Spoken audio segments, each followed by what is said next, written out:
c'est l'histoire d'une jeune fille, c'est une jeune princesse. Alors ça se passe il y a longtemps et cette princesse, elle est jeune, elle est adolescente et comme toutes les adolescentes, elle est blasée de la vie. Y a rien qui l'intéresse, tout la saoule, tout la gave. Elle est feignante, elle a jamais rien envie de faire et elle passe ses journées à rien faire. Et ça lui convient très bien comme vie, mais il y en a une à qui ça plaît pas du tout, c'est sa mère. Non, sa mère, la reine, l'épouse du roi, parce que alors elle, c'est tout le contraire, elle est tout le temps active, tout le temps en train de s'occuper, tout le temps en train de travailler, puis pour elle, voilà, une femme, ça doit travailler, ça doit s'occuper du château en l'occurrence. Et elle est toujours voir sa fille qui était tout le temps en train de faire, de soupirer, de rien faire, et lui dire, mais ma fille, mais écoutez, mais je ne sais pas, moi, vous êtes tout le temps en train là de rester à rien faire, mais occupez-vous, comportez-vous comme une vraie femme, je sais pas, moi, faites le ménage dans votre chambre, regardez, c'est n'importe quoi par terre, ou allez aider dans les cuisines si vous vous ennuyez, je sais pas moi, mais c'est pas comme ça que vous allez trouver un mari, hein. Ouais, sa fille, elle la regardait, elle disait cause toujours, et puis elle se remettait à rien faire. Mais un jour il y a eu un changement quand même. Ah oui, un jour il y avait ce jeune homme, ce jeune prince, le fils du roi du royaume d'à côté, avec qui le roi était allié, et il venait de temps en temps au palais, et puis la fille, elle aimait bien le voir, et sa mère, ça, elle s'en est rendue compte. Elle a compris que sa fille commençait à être amoureuse, alors elle a eu une idée, elle a voulu la mettre à l'épreuve. Et ça tombe bien, c'était la période de la récolte du lin, il y avait des champs de lin à côté du château, et tout le lin venait d'être récolté, il avait été réduit en fibres, et c'était le moment, elle a ramassé beaucoup de fibres, elle a mis tout ça dans une petite maison qui était juste à côté du château. Elle a mis tout ça, et puis elle a mis aussi un rouet dans la maison, et elle est allée chercher sa fille. Elle l'a amenée dans la maison, et elle lui a dit, voilà ma fille, vous voyez ?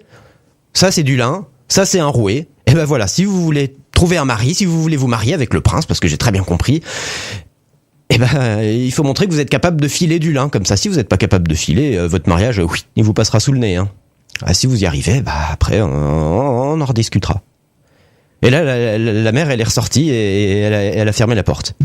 Et la fille, elle s'est retrouvée comme ça, toute seule devant le rouet, puis devant les fibres de lin, elle savait pas ce qu'il fallait en faire, elle a essayé un moment, mais ça l'a fatiguée, elle avait pas envie, elle savait pas faire, elle avait jamais fait ça, puis ça l'intéressait pas, et puis là elle pensait au prince, à son bien-aimé, puis elle pensait à son mariage, elle pensait que ça allait bien se passer, et puis là voilà qu'il y avait sa mère encore qui l'enquiquinait, puis elle s'est mise à pleurer, elle s'est mise à sangloter, puis là il y a quelqu'un qui a frappé à la porte.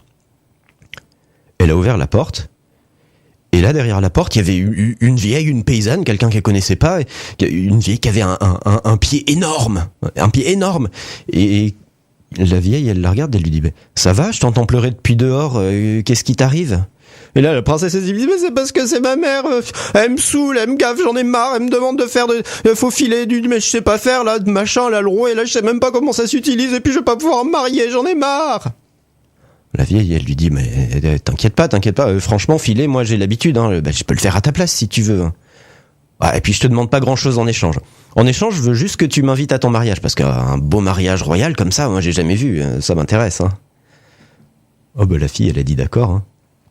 Et la vieille, elle est rentrée, elle s'est installée au rouet, et elle a commencé à filer, puis la fille, elle a regardé un petit peu, et puis elle s'est installée dans un coin de la maison, et elle s'est endormie. Et le lendemain matin, elle a été réveillée parce qu'on frappait à la porte. Elle se réveille, dans la pièce, il n'y a plus personne, la vieille a disparu, tout le lin a été filé, il y a du fil partout dans la pièce. Et c'est la reine qui venait de frapper à la porte et qui rentre et qui dit ma fille, écoutez, je m'y attendais pas du tout, vous voyez quand vous voulez, vous voyez que vous êtes capable de faire des choses de vos mains, vous n'êtes pas seulement... en tout cas, ça c'est un début. Mais c'est pas tout, je reviendrai vous chercher. Et là, la fille est sortie de la maison, et quelques heures après, il y a sa mère qui revient la chercher et qui la ramène dans la maison. Et là, dans la maison, il n'y a plus de rouet, il y a un immense métier à tisser. Et il y a sa mère qui lui dit, vous êtes capable de filer, mais si vous voulez être vraiment une bonne épouse, il faut être capable de tisser aussi. Alors, vous allez utiliser ce métier à tisser, tout le fil, vous allez le tisser. Demain matin, si tout le fil est tissé, on verra, mais si vous n'êtes pas capable de le faire, votre mariage, il vous passe sous le nez. Et elle a refermé la porte. Et la fille, elle s'est retrouvée là, elle a regardé le fil, elle a regardé le métier. Elle comprenait pas trop comment ça marchait, ça l'intéressait pas, ça l'a gavé, et puis elle a pas eu envie, et puis elle s'est remise à penser à son prince, et elle s'est dit, de toute façon, la vieille, c'était à tous les coups à parvenir, elle s'est mise à pleurer. Et là, on a frappé à la porte. Elle a ouvert la porte, et là, c'était pas la vieille de la veille, non, c'était une autre. Une autre vieille qui avait un postérieur énorme.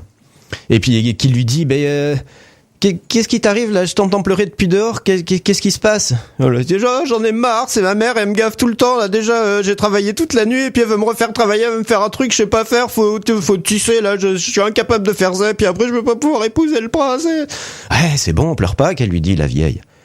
Tu sais, moi j'ai l'habitude. Je vais le faire si tu veux. Et je te demande pas grand-chose en échange.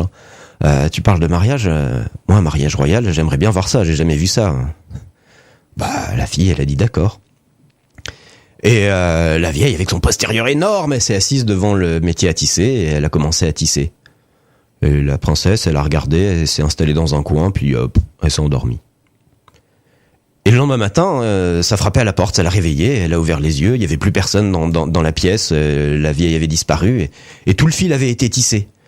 Et là, la porte s'ouvre, et il y a la reine qui rentre et qui regarde et qui dit vous voyez ma fille, quand même, vous êtes capable de faire des choses, hein. Mais c'est bien. Enfin, c'est bien, mais ça suffit pas. Écoutez, je reviendrai vous chercher tout à l'heure. Là, la princesse est repartie, et le soir, sa mère revient la chercher, elle la ramène dans la pièce, et là, il y a une table, et il y a un fil, un peu de fil, une aiguille, et toutes les étoffes qu'elle avait tissées la veille. Et la reine lui dit, voilà, encore quelque chose qu'une vraie épouse est capable de faire. Vous avez des étoffes, vous devez être capable de coudre, de réaliser des chemises pour votre mari. Si vous êtes capable de faire ça, écoutez, votre mariage, là, moi, je m'y oppose plus du tout. Par contre, si vous demain, vous n'avez pas tissé des chemises, votre mariage, il vous passera sous le nez. Elle a refermé la porte. Puis là, la princesse, elle a regardé les étoffes, elle a regardé l'aiguille. On s'est dit qu'elle allait se mettre à pleurer, comme ça ferait venir une vieille. Et elle avait un peu la flemme de pleurer, et puis elle se disait, mais c'est pas possible, même ça, je suis pas capable de le faire, et elle s'est mise à pleurer pour de vrai, en pensant à son prince et son mariage, et puis là, ça a frappé à la porte. Elle a ouvert la porte, et là, derrière la porte, il y avait une vieille paysanne avec un doigt, un index énorme. Et la vieille, elle lui dit, mais qu'est-ce qui t'arrive là? J'étais dehors et je t'ai entendu pleurer. Qu'est-ce qui se passe? Ah, mais c'est ma mère, j'en ai marre, elle me saoule, elle me demande tout le temps de faire des trucs, mais j'y arrive pas. Ça fait 2 nuits entières que j'arrête pas de travailler, et là il faut que je couse des chemises pour mon futur mari, mais sauf que je suis pas capable, j'ai jamais fait ça, et puis je vais plus pouvoir me marier, et puis j'en ai marre. La vieille, elle lui a dit, mais c'est bon, t'inquiète pas, pleure pas comme ça. Moi, franchement, coudre, j'ai fait ça toute ma vie. Je vais le faire si tu veux. Je te demande pas grand-chose en échange. Je voudrais juste que tu m'invites à ton mariage, parce qu'un mariage princier, j'ai jamais vu ça. Moi, ça m'intéresse. La princesse, elle a dit oui, évidemment. Elle a regardé, la vieille s'est installée à la table, elle a commencé à coudre. La princesse, elle a regardé, elle s'est endormie. Le lendemain matin, on frappe à la porte. La princesse qui se réveille, elle regarde dans la pièce, il y a plus personne, juste un tas de chemises sur la table. La reine qui rentre, écoutez ma fille, vraiment vous m'étonnez, comme quoi quand on vous stimule un petit peu, en tout cas moi, je m'oppose plus du tout à votre mariage, et puis votre père sera ravi, et puis écoutez, vive les mariés d'avance. Et évidemment le mariage a eu lieu, et la princesse, elle a tenu parole, à la noce, il y a les 3 vieilles qui se sont présentées, et la princesse a dit oui, elles sont invitées.